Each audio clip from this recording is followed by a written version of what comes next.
Добрый день, меня зовут Виктория, вы на канале Таро от Вики. Сегодня мы с вами посмотрим тему для тех, кому интересны вопросы обучения. Это может быть обучение ваших детей в школе, можете загадать, как будет ребенок учиться в школе, какие у него будут трудности, какие у него будут достижения. Это могут смотреть студенты, это могут смотреть люди, которые хотят пойти на какие-то курсы, стоит ли им там заниматься, не стоит, как пойдет обучение. Ну, все что угодно, все, что связано с обучением. Сюда же можно отнести занятия в спортзале. Это тоже занятия обучения, да, которые развивают, особенно для тех, кто никогда не ходил и хочет начать. Это тоже как познание чего-то нового. Так, давайте подумайте о себе или о том человеке, о котором вы хотите узнать. Подумайте о учреждении, где вы хотите обучаться, либо вы сами хотите обучаться. В общем, представьте себе эту ситуацию, эти обстоятельства. Как будет проходить обучение? Итак, посмотрим задатки и стоки. Двойка мечей, четверка пентаклей, пятерка пентаклей. Так, смотрите, для тех, кто уже давно всему выучился и хочет попробовать что-то новое, потому что ситуация все-таки больше всего по данным картам подходит для этих людей, но остальные мы тоже варианты рассмотрим.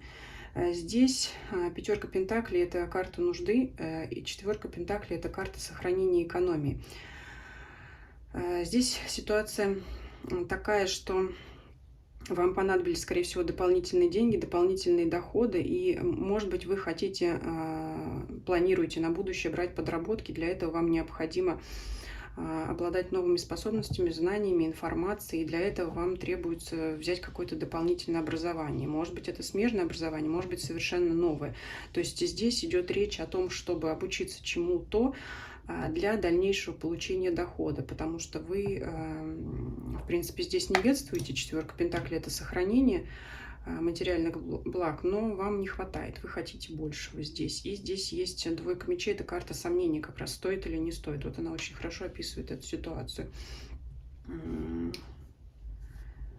Если говорить о детях, мы не раскладываем на детей, особенно на маленьких, не гадают, но мы спрашиваем с позиции родителя, мамы либо папы, как будет мой учиться ребенок. Здесь есть беспокойство, потому что не всегда хватает у ребенка способности и усидчивости к какому-либо предмету. Здесь могут быть ваши переживания как раз и ожидания, надежды в плане того, как вот он будет именно развиваться. Ну, ничего нового, собственно, не сказала. Вот такие истоки. То есть это нужда, необходимость повысить уровень своих знаний. То есть если ребенок учится не очень хорошо, переживание о том, как его, вот, как планку поднять, и непонимание, как это сделать, что сделать. Двойка мечей. Здесь вот два кота у нас на бревне — это баланс. То есть как соблюсти, может быть, баланс между учебой и свободным временем, чтобы ребенка не перегружать. Но здесь это сделать довольно тяжело. Либо как сохранить у него имеющийся уровень знаний, чтобы он не отвлекался на посторонние какие-то совершенно ненужные вещи. Здесь вот такого плана идет. То есть основная мысль, точка исходная, с чего мы смотрим, это повышение уровня того, что был. То есть это в любом случае повысить свои знания. С тройки перейти на четверку, с четверкой повысить на пятерку, или либо если мы немножко знания наши уже устарели, то это обновить их, повысить квалификацию. Это повышение уровня знаний.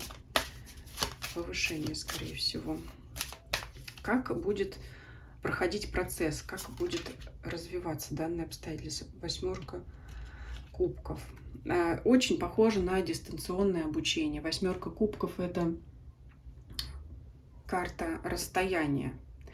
Это может быть обучение онлайн, да, в том числе и в школе. Наверное, многие это проходили в последнее время наученное, либо это также может быть занятие с репетитором, но удаленно, либо это ваши курсы, занятия удаленно, это может быть заочное обучение. То есть это дополнительно учиться. Это может быть вообще поиск информации в интернете для взрослых людей, да, то есть самим искать информацию по кусочкам, не обязательно платные курсы проходить, есть море бесплатной информации, которую люди не ценят, то есть это удаленное обучение, да. Также это может быть поездка в другой город на обучение, если вы студент, больше, конечно, характерно для студентов, это ехать учиться куда-то, да, вот переезжать. И это также для работающих людей может быть командировочная поездка на какой-то семинар тоже для повышения квалификации. То есть здесь вот идет информация о том, что либо вам куда-то придется идти за этой информацией, искать ее. Это не рядом с вами человек, учитель, который рядом с вами сидит и показывает. То есть это либо вы куда-то ходите, куда-то на занятия дополнительно. Ну, понятно, что в школу надо ходить пешком, да, я не об этом говорю. То есть, если говорить о школьниках, это какой-то репетитор, кому надо ходить, либо это занятие онлайн, тоже касается студентов, это поиск дополнительной информации, ну и также для взрослых людей. То есть это говорит о том, что вам поможет повысить свой уровень поиска дополнительных знаний вне того круга, в котором вы сейчас находитесь. Здесь вот смотрите, расклад такой. Ну, вы можете сказать, ну, ничего нового, там, вы говорите обычные вещи. Да, я говорю обычные вещи, но именно на это обращает внимание ваш расклад. Здесь пока не говорится о трудностях, о том, что это сделать невозможно, о том, что плохо вы будете учиться или хорошо учиться, о каких-то препятствиях. Здесь пока вся информация идет о том, чтобы повышать свои знания, уровень своих знаний. Да? Вот это основная тенденция расклада. К чему же это приведет? Влюбленные. Ну, то есть, если вы до сих пор колеблетесь, как в начале из исходной точки, знаете, что вы все-таки на правильном пути, если вы решили начать обучение, все-таки это принесет свои плоды, карта влюбленных. Причем выпадает здесь старший аркан. Кстати говоря, вот здесь такая дорога цветов. Коты у нас здесь в танце, радуются, встретили друг друга, наконец-то обрели друг друга. Это означает то, что если вы сомневаетесь, брать это новое обучение или нет, новый какой для вас предмет, повышение квалификации, это означает, что это в итоге принесет вам радость и удовольствие. Давайте мы еще посмотрим, как обычно, что нужно делать, что не нужно, что поможет и что помешает. Итак, что вам нужно делать в данной ситуации, чего делать не нужно. Активные действия, вот что вам нужно предпринимать. То есть, опять же говорю, если вы сомневались, не сомневайтесь, берите это обучение, отправляйтесь на повышение квалификации, берите дополнительные курсы, да, именно это поможет вам достичь желаемого. Чего делать не нужно? Карта дьявола, вот очень интересно. Я думаю, что, знаете, карта дьявола, это что такое? Это наши грехи. Что здесь может быть в грехах? Ну, это, конечно же, лень. Это, конечно же, лень. То есть, чего делать не стоит, это лениться. Потому что так карту дьявола серьезно рассматривать не нужно. Нужно себя побороть и отбросить свою лень. В то же время, если вы гадаете на ребенка, школьника, да, это может говорить также о лени родителей заниматься. Но не всем, согласитесь, охота, приходя с работы, учить уроки с ребенком. Но в данном случае это делать придется, если вы хотите достичь вашей цели. Придется вот побороть свою лень. Здесь вот я думаю, что дьявол выпадает именно в данной трактовке. Что поможет или сюрприз, приятные неожиданности, мир? Ну, сама судьба. То есть вот сейчас самое время это начать, да, и освободиться. Вот у нас как раз здесь колода черных котов, а вот интересный заключительный аркан старших арканов. Колода мир, где аркан мир, прошу прощения, где кот сбрасывает с себя черную шкурку и как бы освобождается от всего. И превращается в белого кота, идет навстречу вот здесь сверкающему водопаду, брызгам, причем он их не боится, да, как у нас обычно коты боятся воды, а вот здесь нет. То есть здесь, знаете как, давно пора, давно назрело, и я бы так сказала, вы еще спрашиваете, то есть это вот уже действительно так. То есть здесь, может быть, даже и вы сами знали ответ до того, как смотреть этот расклад. Обязательно, да, все обстоятельства будут вам помогать, способствовать. Что будет мешать? Тройка. Вернее, это императрица у нас. Девятка кубков, это тройка. Вот здесь, что девятка кубков, это карта наполненности, что императрица, это человек, у которого все есть. Вот что может помешать? Самоуверенность излишняя. Могут вас сбить с толку мысли о том, что я и так все знаю, мне и так всего достаточно, я и так, в общем, сами с усами, да, если говорить про котов конкретно. Так что вот здесь вот достижению цели может помешать ленность вашей, нежелание там и мысли о том, что и так все хорошо, и так все. Может быть, действительно оно все и хорошо. У вас изначально тут все неплохо. Здесь есть некий багаж знаний по четверке пентаклей, здесь уже есть база. Но если есть мысли ее нарастить, эту базу опыта и знаний, все-таки, конечно, нет смысла сидеть на месте. Нужно двигаться вперед. Давайте что-нибудь еще на Ленорман дополним. Я думаю, в принципе, уже здесь все понятно.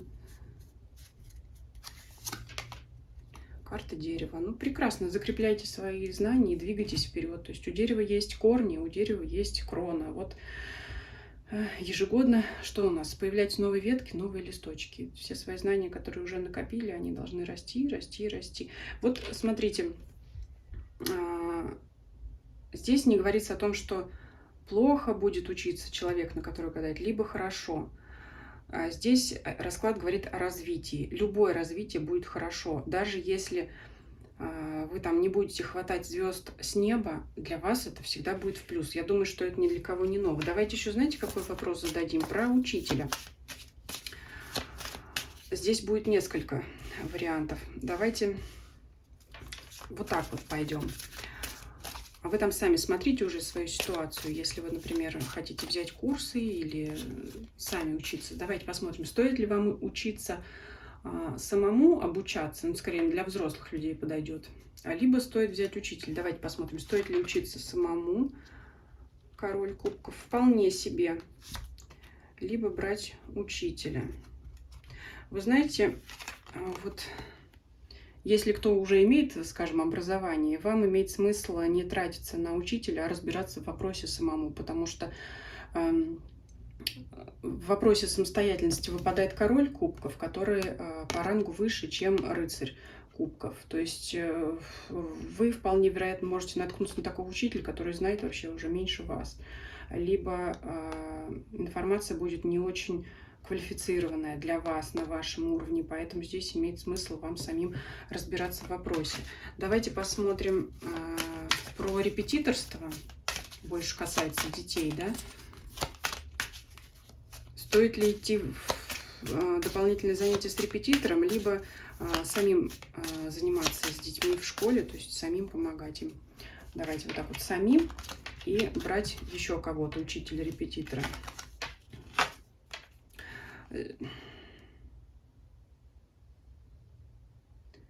вы знаете, самим я бы сказала не то, что вопрос стоит или не стоит. Нет возможности просто. Карта смерти тут выпадает. Тут нет. Карта говорит, что нет не потому, что вы ничего не знаете или вы не можете помочь. Скорее всего, обстоятельства складываются так, что вы просто не сможете этого сделать в силу занятости, например.